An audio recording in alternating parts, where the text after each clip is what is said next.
Narx etishga qo'rquv nimadan bo'ladi? Birinchi o'rinda muhtojlikdan bo'ladi. Muhtoj odam любой ishni harna ishlab turish uchun deb ishlayveradi.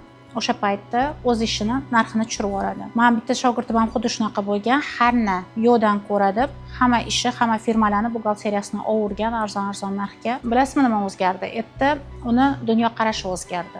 U o'zini ustida ishlashni boshladi, bilim olishni boshladi, malaka oshirishni boshladi. Hozirgi kunda o'zi tanlab oladi klientlarni va yozyaptiki, menga Zamira opa, men narxi belgilashni bilaman, endi o'zimga narxi bemalol uverenniy eta olaman. To'g'ri, buni pobochkasi bor.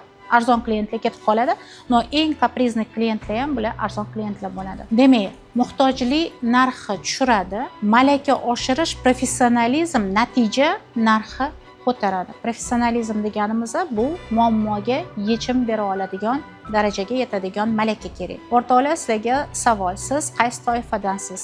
Necha pul bersa ham ishlashga rozimanmi yoki narximni men o'zim belgilaymanmi? Kommentariyaga albatta yozib boringlar.